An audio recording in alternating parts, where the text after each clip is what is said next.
हिंदी साहित्य के उपन्यास सम्राट मुंशी प्रेमचंद जी की जयंती है। इस उपलक्ष्य में BD memorial English higher secondary school उनकी जयंती को मनाने जा रहा है। तो एक प्रतियोगिता का भी आयोजन किया गया है। 7-8 क्लास के बच्चे उनकी जीवनी को बोलेंगे और 9-10 के बच्चे उनके किसी कृति को, कहानी को मुखस्त मौखिक रूप से बोलेंगे और उन्हें स्कूल के तरफ से पुरस्कार भी दिया जाएगा। इस अवसर पर मैं अंजुम मिस, जो स्कूल की बहुत जानी मानी शिक्षिका है, उनसे अनुरोध करूंगा कि वो बच्चे की प्रतिभा को जज करें। उनके लिए क्लैपिंग किया जाए, सब लोग क्लैप करें। लेकिन उससे पहले मेरे सबसे पुराने टीचर यहाँ के पंचा सर को मैं निमंत्रण दूंगा कि एक शब्द आशीर्वचन के रूप में बोल दे। मुंशी प्रेमचंद के नहीं, खाली आप बोल दीजिए किसी लिटरेचर आदमी के बारे में। आपसे रिक्वेस्ट करता हूँ और एक शब्द बोल दीजिए ताकि जो परंपरा है वो जारी रहे और ये लगातार कारवां चलता रहे। मिस्टर पंचा सर, सब लोग तालियों से उनका स्वागत करो।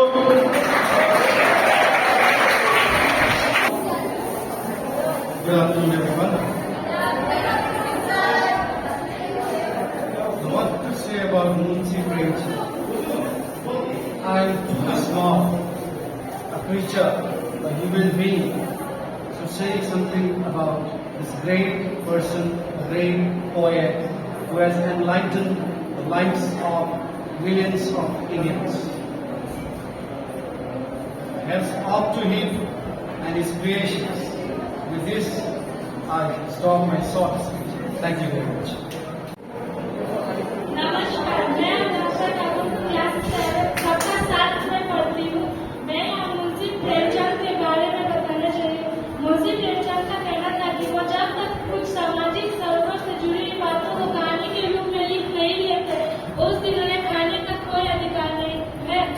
ऐसे विचार रखने वाले हिंदी उपन्यास सम्राट का जन्म 31 जुलाई 1880 में को उत्तर प्रदेश के वाराणसी के लंबी ग्राम में हुआ था। उनकी माता का नाम आनंदी देवी था। उनके पिता का नाम मुंशी अजय राय श्रीवास्तव था। वह जब मात्र 7 वर्ष के थे, उनकी माता का देहांत हो गया। उनकी कहानी कपट उसके बाद बड़े ज्ञान की बेटी पंच परमेश्वर उड़ीसा की तथा उपन्यास निर्मला कर्ण भूमि है। उनकी मृत्यु 8 अक्टूबर 1936 को हो गई। धन्यवाद।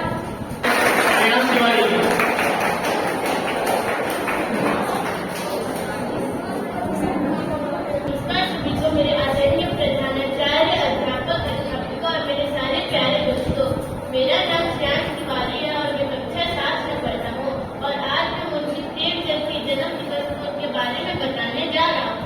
मैं यहाँ शुरू होता हूँ। मुंशी प्रेमचंद का जन्म 21 जुलाई 1880 ईस्वी में हुआ था। उनका जन्म उत्तर प्रदेश के बनारस जिले के लहंगी गांव में हुआ था। वो हिंदी और उर्दू के महान कहानीकार और उपन्यासकार थे। उन्होंने 300 से ज्यादा उपन्यासकार और तथा कहानियां लिखी थी। उनका जब वो मात्र 7 साल के थे तो उनकी माँ का देहांत हो गया। उनकी माँ का नाम आनंदी देवी तथा उनके पिताजी का नाम मुंशी अजय राय श्रीवास्तव था। उनकी कुछ कहानियां तथा उपन्यास हैं। बड़ी घर की बेटी, बूढ़ी काकी, गोदन, कर्मभूमि आदि हैं। उनकी मृत्यु 8 अक्टूबर 1936 में हुई। धन्यवाद।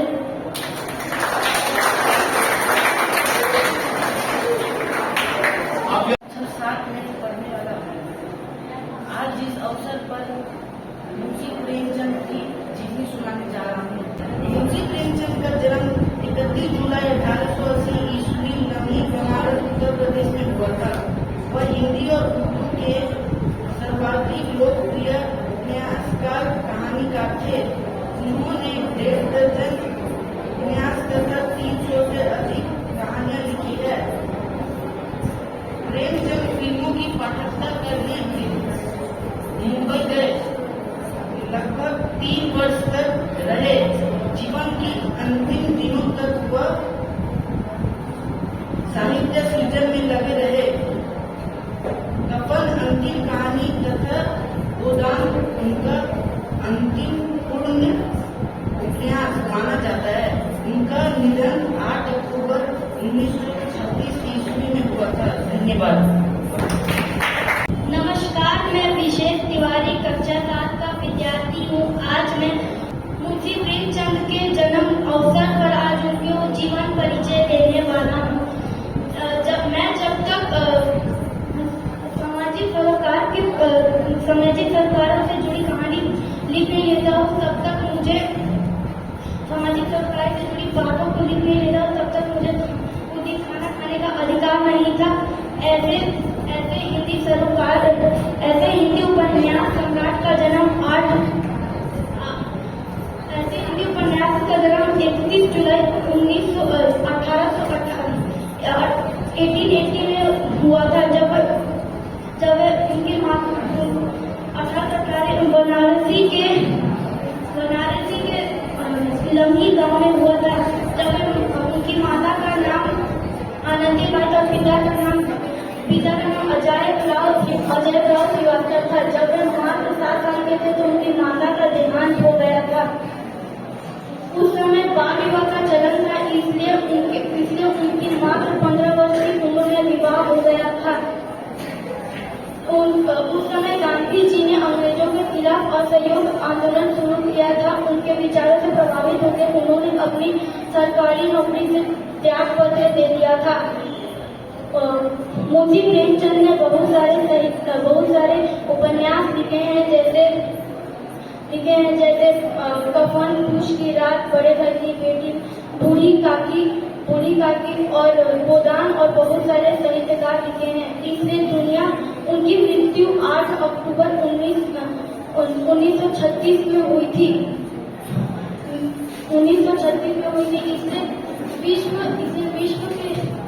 इसलिए विश्व साहित्यकार की जगह में उनका विशेष रूप से सम्मान करती है।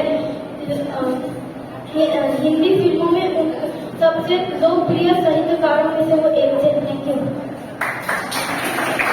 प्रधानाचार्य, अध्यापिका, मैं क्लास 7 का आशीष कुमार आज मुंशी प्रेमचंद के ऊपर जीवनी बोलने जा रहा हूँ। मैं जब तक बातों को लिख नहीं लेता एक कहानी के रूप में, तब तक मुझे खाना खाने का अधिकार नहीं है। ऐसे विचार रखने वाले महान सम्राट का जन्म 31 जुलाई 1880 ईस्वी में यूपी के बनारस जिले के जमुई शहर में हुआ था। उनके माता का नाम आनंदी देवी, पिता का नाम मुंशी अजय राव श्रीवास्तव था। उनकी कुछ उपन्यास जैसे गोदान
1936 में उनका निधन हो गया। धन्यवाद।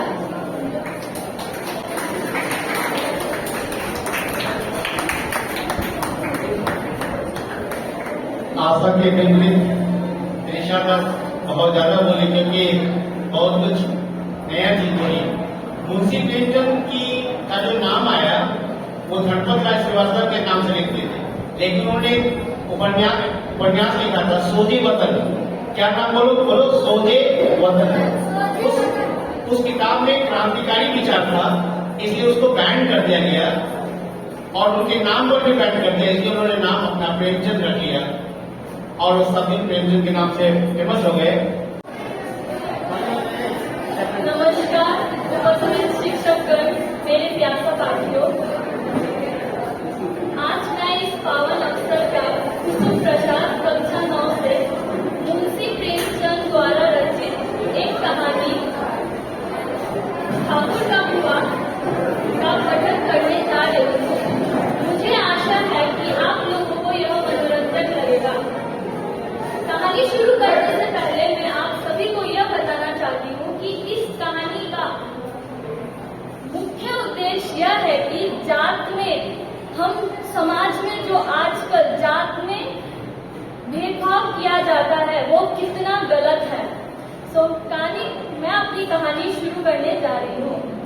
कहानी के शुरू में ही जोखू पानी से भरा लोटा मुंह से लगाता है तो उसे उस लोटे से बदबू आने लगती है। वह अपनी पत्नी गंगी से पूछता है, यह कैसा पानी है, इसमें से बदबू क्यों आ रही है। गंगी आश्चर्यचकित हो जाती है।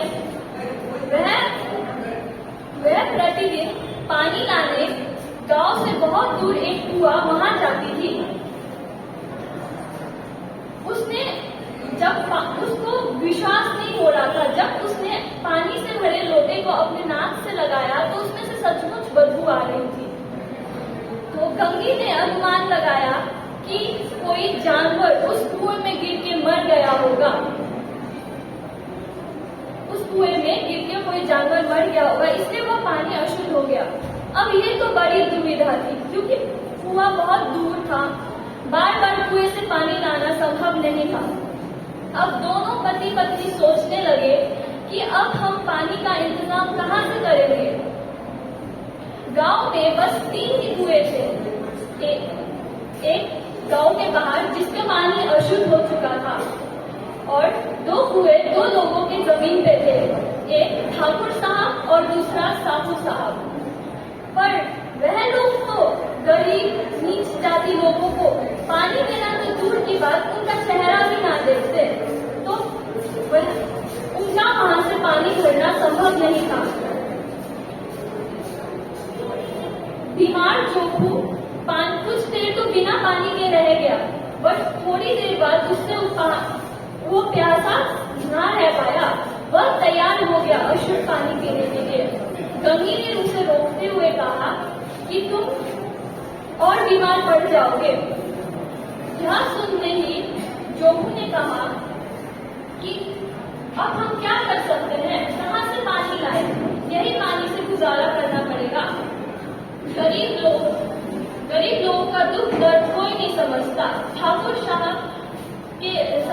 साहब लाठी मारेंगे और साहू साहब बहुत दाम लेंगे। गरीब लोगों का तो यह मुंह भी नहीं देखना चाहते, तो यह कंधा तो देना बहुत दूर की बात है।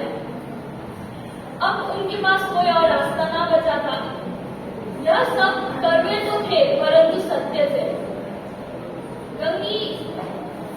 गंगी के पास कोई और रास्ता ना बचा था। करीब रात के 9 बज रहे थे। गंगी ठाकुर साहब के घर के पास पहुंची। 4 बड़े बड़े लोग उनके घर के दरवाजे पे पहरा दे रहे थे। गंगी कुएं से पानी निकालने के लिए सही मौका का इंतजार करते हुए एक झाड़ी के पास जाकर छुप गई। वह बहुत लंबे समय तक वहां छुपी रही। उसे उस समय यह ख्याल आ रहे थे कि हम नीच क्यों हैं और इन्हें ऊंचा क्यों माना जाता है। यही वो लोग हैं जो समाज में चोरी करते हैं, रिश्वत लेते हैं, झूठा मुकदमा करते हैं, पर इन लोगों को समाज में इतना सम्मान मिलता है और हम गरीब लोगों को मदद तो दूर की बात, कोई ढंग से बात भी नहीं करता। ये इतना सोचते ही गंगी को यह एहसास हुआ कि अब कुएं के आसपास कोई नहीं है, कुआं खाली हो गया था। गंगी अब कुएं से पानी भरने के लिए जाने लगी। वह दबे पांव गई कुएं के पास और जैसे वो कुएं की सीढ़ी पे चढ़ी तो मानो उसे लग रहा हो कि उसने कोई बहुत बड़ा काम कर दिया, क्योंकि उसे बहुत घबराहट हो रही थी कि अगर ठाकुर साहब को यह पता चला कि वह एक नीची जाति के होते हुए भी उस कुएं से पानी भरने जा रही है तो वह उसे गांव से बाहर निकाल देते। गंगी ने जल्दी जल्दी अपना घड़ा उठाया, उसमें डोर लगाया और पानी घड़े को कुएं के अंदर घुसाया। इतना करते ही कुएं से आवाज आने लगी। उतने में ही ठाकुर साहब उठ गए। वह दरवाजा खोल के आए, जोर से चिल्ला के कहा उन्होंने कि कौन है यहाँ पे। गंगी इतना डर गई कि उसने अपना घड़ा वहीं फेंक दिया, अपनी चप्पल वहीं छोड़ दी और वो दौड़ के चली गई अपने घर पे। वह इतना डर गई थी कि अगर ठाकुर साहब ने देखा कि हम यहाँ से पानी ले रहे हैं तो पता नहीं वो उनके साथ क्या ही करते। तो फिर गंगी अपने घर पहुंचती है तो वह बेचारी क्या देखती है कि उनका बीमार पति जो अब प्यासा नहीं रह सकता था, उन्होंने अशुद्ध पानी ही पी लिया था। यह कहानी आप सभी को बहुत आश्चर्यजनक लग रही होगी क्योंकि यह कहानी यही से खत्म होती है, पर यही सत्य है कि हम सभी को यह लग रहा होगा कि किसी की किस्मत में एक लोटा साफ पानी भी नहीं है, पर यही समाज का कड़वा सत्य है। लोग पुराने रिवाजों में बंध कर गरीब नीची जाति के लोगों पे ही पाबंदियां लगाते हैं, जबकि वही ऐसे लोग होते हैं जिनकी हमें मदद करनी चाहिए, जो कि इस समाज का सबसे घटिया रिवाज है। इसे रोकने के लिए ही मुंशी प्रेमचंद ने यह कहानी लिखी थी। हम सबको यह उद्देश्य देना चाह रहे थे कि हमें गरीबों का दुख दर्द समझना चाहिए, किसी में भी भेदभाव नहीं करना चाहिए। सभी इंसानों का दर्द समझना, उनकी मदद करना हमारा मानवोचित कर्तव्य है। इसमें ना हमें जाति देखनी चाहिए, ना धर्म देखना चाहिए और ना किसी का रंग रूप देखना चाहिए। धन्यवाद। बच्चों, हम जो साहित्य के शिक्षक हैं, हम क्या काम करते हैं? लेखक ने जो लिख के दिया है हम उसी को तुम्हारे तक पहुंचाते हैं ताकि तुम्हारे मन में जो समाज के प्रति, मानव के प्रति घृणा का एक समावेश किया जाए, उसको कम करना। वास्तविकता था कि पहले जमींदारों के द्वारा इतना ज्यादा सताया जाता था कि लोग उनके गेट तक भी आने पर डरते थे। गेट पर आने में डरते थे, उनका कुआं का पानी पीना तो बहुत दूर की बात थी। लेकिन आज हम लोग पढ़ लिख रहे हैं तो एक बात का ध्यान रखना है कि जाति, धर्म, भाषा ये हमारे हम तुम्हारे मानव के बीच में कोई दीवार न बने। हम लोग मिल के रहें, प्रेम से रहें, सब अपना अपना धर्म संस्कृति को आगे बढ़ाए। Next participant Sarvesh. नमस्कार सभी को। यहाँ उपस्थित महोदय, प्रधानाचार्य, अध्यापक एवं अध्यापिका और मेरे सभी मित्रों, मैं आज आप सभी के बीच मुंशी प्रेमचंद जी के द्वारा लिखी गई एक कविता को प्रस्तुत करने जा रहा हूँ। हिंदी के उपन्यास सम्राट माने जाने वाले मुंशी प्रेमचंद जी लगभग 300 से भी ऊपर कविताएं, उपन्यास, कहानियां लिख चुके हैं, जिनमें से एक कविता मैं आप सभी के बीच आज उपस्थित करने जा रहा हूँ। उस कविता का नाम सुभागी है। तो उस कहानी का नाम सुभागी है। सुभागी एक विधवा औरत के ऊपर लिखी हुई कहानी है।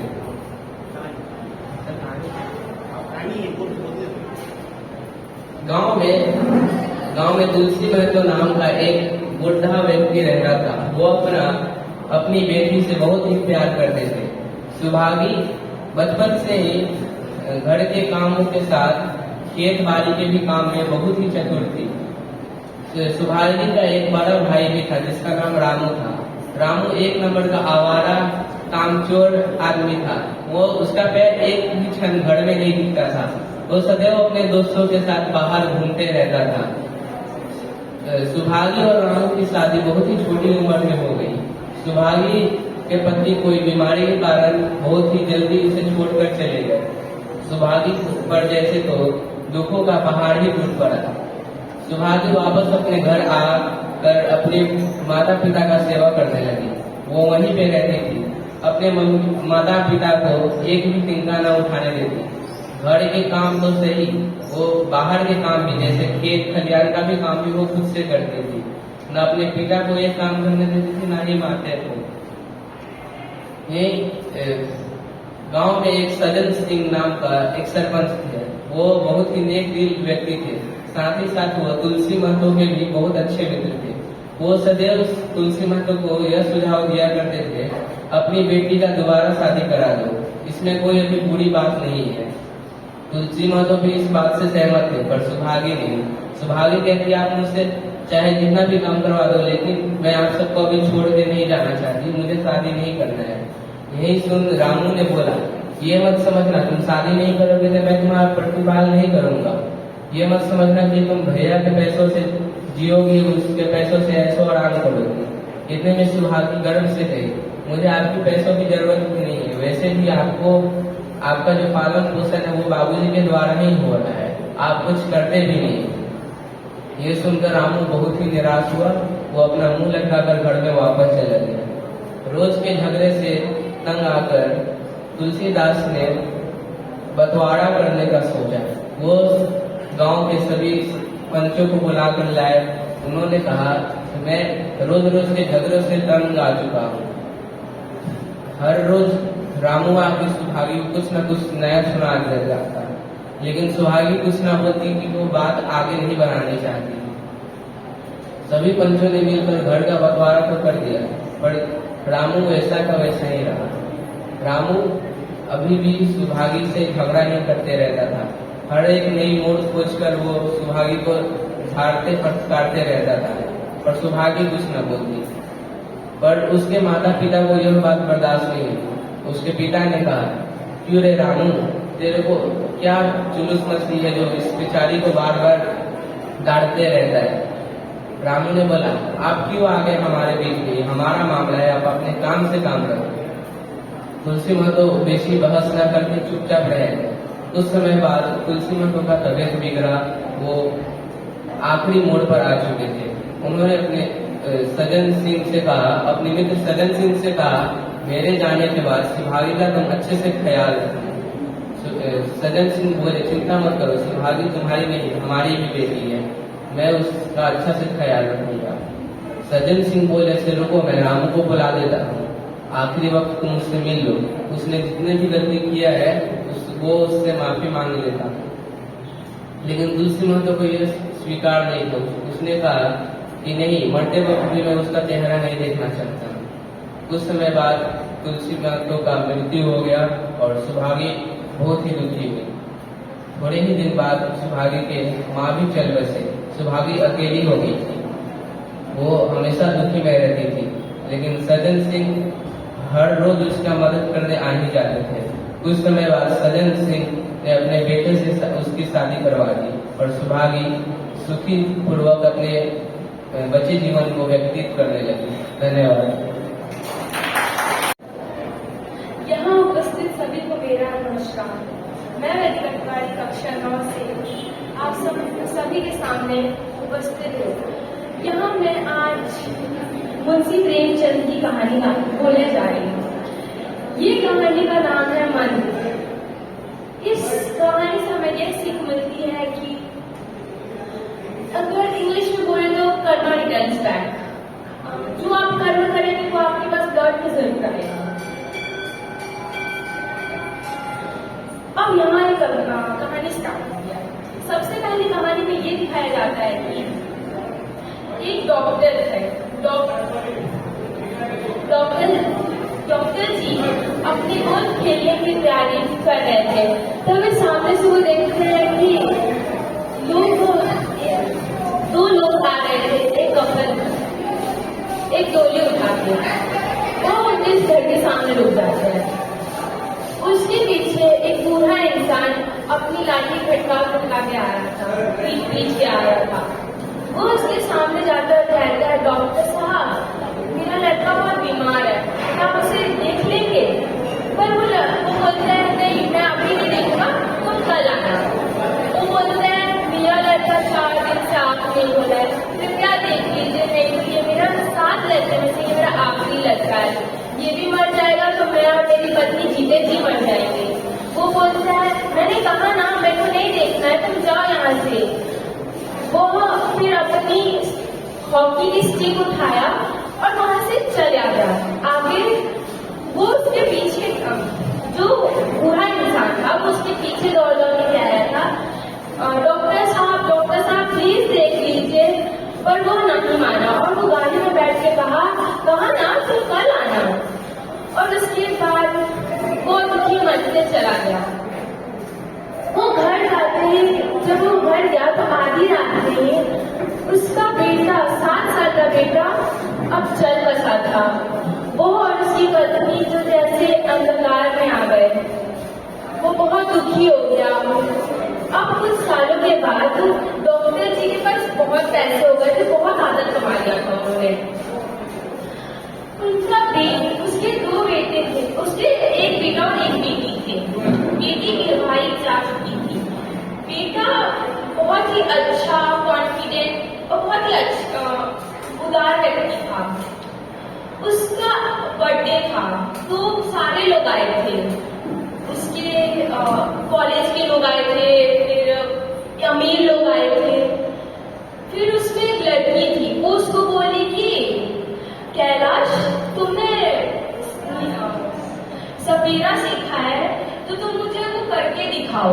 वो बोला मैं आज नहीं कर पाऊंगा, मैं तुमको कल करके दिखा दूंगा। और वो बोली नहीं मुझे आज ही दिखाओ, तुम बहुत दिनों से बोल रहे हो कल करके दिखाऊंगा। और फिर वो जिद पे आ गई।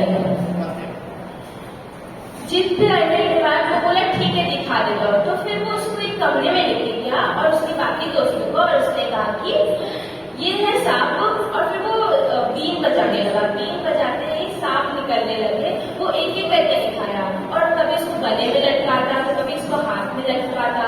तो वो कहा, एक उसका दोस्त था अरे इसका तो दांत भी टूटा है मतलब। तो फिर क्या हुआ कि वो बोला नहीं दांत भी टूटा है। उसने ना एक काले सांप को उठाया, उसका गला जोर से दबाया और उसके बाद वो उसका गला इतना तेज दबाया कि उसका मुंह खुल गया था। और वो बोला देखो अब देखो दांत टूटा है कि नहीं। उसने फिर सब देख के चकित हो गए। फिर उसने जब उसे गीला किया तो वो सांप ने उसे काट लिया। अब वो यहाँ पूरे हॉल में वहाँ लोग यहाँ से वहाँ से यहाँ भागने लगे। किसी को अब समझ नहीं आ रहा था कि क्या करे क्या नहीं। तो फिर वो कुछ बोले कि वो उसके जो पिता थे वो खुद डॉक्टर थे, वो सोचे कि इसका उंगली कटवा देते हैं। तो वो बोला नहीं मुझे नहीं कटवानी उंगली। अब उसके बाद एक इंसान ने बोला झाड़ फूक वाले को बुला दो, वो सही कर देगा। अब वो उसको बुलाया गया। कुछ लोग आए झाड़ फूक करने के लिए, पर बोले नहीं ये तो बहुत ज्यादा हो गया, अब ये नहीं हो पाएगा। उसके बाद क्या हुआ कि एक बहुत मीलों दूर एक झोपड़ी में ठंड की रात थी। तो एक बूढ़ा और एक बूढ़ी अपने ठंड की रात कर रहे। तो वहां से लोग कुछ गए और वो बोले कि सुनो भगत, तुम सो गए हो या अभी जगे हो? चलो मेरे साथ, डॉक्टर जी का बेटी को सांप काट लिया गया है, सांप काट लिया गया, तो चलो तुम मेरे साथ। वो बोला कि वही डॉक्टर जी ना, असल में वो व्यक्ति और कोई नहीं जो कुछ साल पहले उसके पास आया था वही था। वो बोला नहीं मैं उसके पास नहीं जाऊंगा, मैं वहां रोया गिराया और वो मेरी बात नहीं सुना, तो इसलिए मैं नहीं जाऊंगा उसके पास। उसके बाद क्या हुआ, उसका मन नहीं माना। उसने कहा कि एक काम करते हो। फिर वो थोड़ी देर सोचा, फिर सोचा कि जो मेरे साथ करता है मैं उसके साथ तो वैसा नहीं कर सकता, मैं चला जाता हूँ। फिर वो गया, धीरे धीरे कदम बढ़ाने लगा। आगे से वो देखा कि दो लोग चल के आ रहे और वो कहे कि डॉक्टर जी का लड़का तो मरने वाला, क्या करेंगे, बेचारा उनका एक ही बेटा था। फिर वो उसका ये सुन के उसका दिल और घबरा गया और फिर वो कदम और नहीं चला गया। जब उसके बंगले के पास पहुंचा तो वो गेट खटखटाया और बोला कि आप क्या, गेट खटखटाया। फिर उसके अंदर से आज उसको कोई डांटा नहीं, वो बोला कि मेरा बेटा बीमार हो गया है, मैं मरीज नहीं देख सकता, तो 1 महीने के बाद आएगा। तो बोला कि मैं आपके बेटे को सही कर दूंगा। तो वो गया और फिर कुछ मंत्र फूके तो वो बेटा सही हो गया। उसके बाद थोड़ी देर के बाद जब सुबह हो गई तब वो लोग चाहते थे कि उसे कुछ पैसे दे, पर पैसे देने के पहले वो वहां से चला गया था। फिर डॉक्टर जी को याद आया कि ये वही इंसान है जिसका मैं उस समय नहीं किया था, पर ये मेरे को आज मेरा मदद किया। मतलब इस कहानी से हमें ये सीख मिलती है, आप किसी के साथ बुरा करेंगे तो वो आपके साथ भी आएगा। तो अगर आपके साथ कोई बुरा कर रहा है तो आप उसे मन में रखिए, अगली बार जब उसके ऊपर ये विपत्ति आएगी तो कृपया आप उसके साथ बुरा ना कीजिए। Thank you.